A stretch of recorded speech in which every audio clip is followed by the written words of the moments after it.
Ladies and gentlemen, please join me in welcoming Dr. Jim Yong Kim.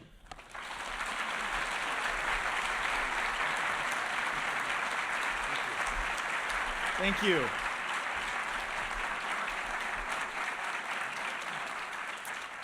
Just 6 months ago, our board endorsed the 2 goals of the World Bank Group.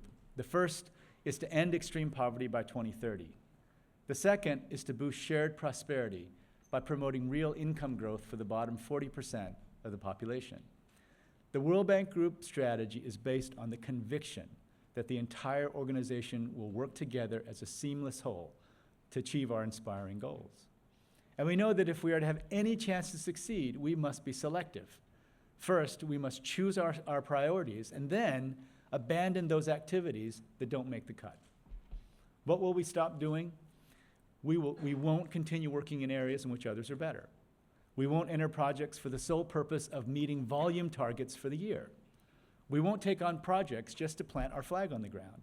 And we won't tolerate behavior that promotes individual interests over the common good. So what are our principles? We will ensure that all our activities have a relentless focus on our 2 goals. We'll become better partners to others so that we can together achieve those goals. We will be bold, and we'll take risks, smart risks. And by that, I mean that we will invest in projects that can help transform the development of a country or region, even if it means we might fail.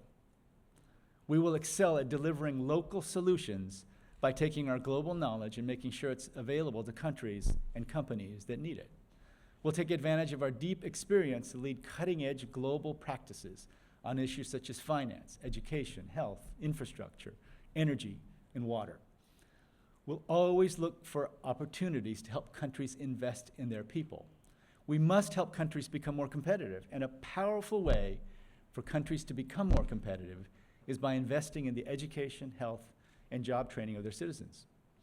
And we will look to create innovative financial tools that can open up new opportunities for long-term financing that countries desperately need. A critical part of our work is in countries emerging from conflict, affected by conflict, or stuck in a persistent state of fragility. As we know all too well, when a country remains in a long state of fragility, conflict often erupts. Today, I pledge to significantly increase our support to fragile and conflict-affected states.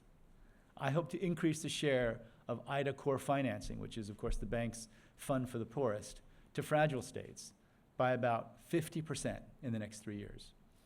We can reach our goals of ending poverty, boosting shared prosperity, and sharing that prosperity with future generations, but only if we work together with an altogether different sense of urgency.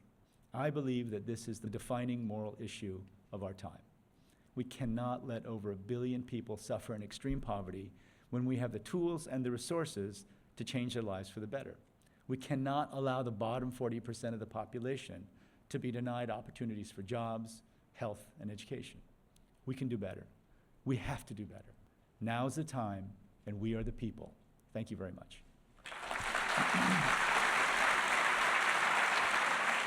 Now President Kim has agreed to a short Q&A session. Remember, I've been a professor a long time, so I'll call on people if you don't raise your hand. There you go. Security and development go hand in hand, and likewise, corruption and political instability often go hand in hand with underdevelopment. What is the World Bank's plan to improve these complex and unique situations? The bank has been completely committed to rooting out corruption. We are constantly looking for corruption in projects. But we're not saying that a whole country is corrupt. We try not to anyway. We try not to make these broad generalizations because there's corruption everywhere. There's corruption in the developed world.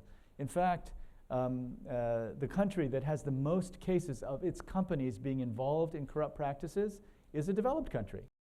In healthcare, it's no secret that the best results have usually been attained by countries that have public healthcare systems. So I would like to know what's the position of the World Bank. So many countries are really recreating the mistakes of this country. So what we did in the United States, we built hospitals everywhere. And what did we learn? If you build a hospital, they will be full. And if you buy shiny equipment and put it in front of doctors, they will use it.